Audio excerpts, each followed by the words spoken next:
Well, thank you, Tosh, for that introduction, and to Kawabe House for allowing us to be here. Happy Mother's Day to everyone this afternoon, and thank you all for participating in this important endeavor to educate Americans about the challenges that we face, but the importance of preserving Medicare as we know it. Mother and fathers across the country are concerned about the future of Medicare, and that's why we're here today. On Tuesday, the White House and congressional leaders will resume budget talks. The House budget will be on the table, which threatens Medicare and threatens to put it under a voucher program or cut it arbitrarily, as was discussed by many speakers. And that's why this week I joined 50 senators to send a letter to President Obama calling on him to reject the dangerous House plan and to support making sure that Medicare does not become a voucher program. We need to make tough spending decisions in this country, but we should not balance the budget on the backs of our seniors. This Mother's Day, mothers and fathers across Washington want to send a clear message to President Obama that we want to reject the House proposal, and we want to make sure that Medicare is there for future generations of Americans. Since the enactment of Medicare in 1965, seniors have no longer have to fear living longer and not being able to afford comprehensive health care when they retire. But before Medicare, only half of American seniors had health insurance, and most of those with insurance-only coverage for inpatient hospital care. And additionally, 30% of seniors lived below the poverty line before Medicare.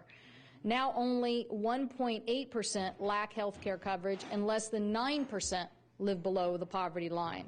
So we can see that Medicare has been a successful program. But the proposal by the House budget for fiscal year 2012, the so-called Ryan budget, would take all of that away. The House proposal would turn Medicare into a private voucher program, and that would cost Washington seniors. This means instead of getting a guaranteed benefit, seniors would get a check to purchase expensive private health insurance. In Washington State, that would mean nearly 500,000 people who are now age 50 to 54 would not get Medicare when they retire. Instead, they would get a health care basically through private insurance. What's worse is that, as we've heard from various speakers, it's not clear at all that the vouchers would keep pace with the rate of inflation of health care, which means seniors would be paying more and more out of their pockets for health care costs.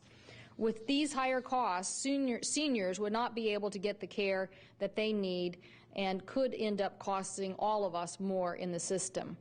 By creating the vouchers, the Medicare system would give away also our purchasing power. Think about it. Right now, Medicare is like the Costco model. We're able to buy in bulk and drive down the cost of health care for consumers. But turning Medicare into a voucher system, as the House proposal does, would remove that purchasing power and leave seniors on the hook for higher health care costs. So we want to make sure that we get this message out loud and clear. As was said, we do need to reform our system and reduce the cost of seniors and improve the quality of service, and that is why I fought for the Affordable Care Act, which did make improvements into the delivery system. Instead of focusing on a fee-for-service system, it instead focuses on quality care and outcome for our seniors. And we in Washington State have shown that that already has been a better model for saving health care dollars. If the rest of the nation would implement the same health care reforms that we have here in Washington State, we'd be saving billions of dollars at the federal level. And that's what we should be fighting for, not the privatization of Medicare and making it a voucher system. So I will work with my fellow colleagues urging President Obama to protect America's seniors and oppose dismantling of Medicare. We know that this is an important effort and needs to continue to be the focus of the discussions in the debates that will be ensuing. We know we have to live within our means, but now is not the time to balance our budget on the backs of seniors.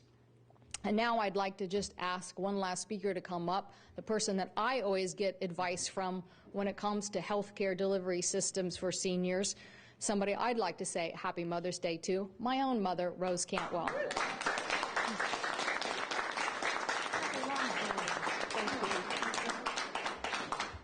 Thank you, Maria. I love you very much. I think that Medicare has been a tremendous blessing to the senior population.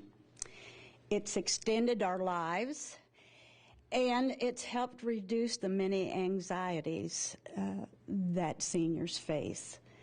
So it's such a winner. It's hard for me to imagine a world without Medicare. Thank you.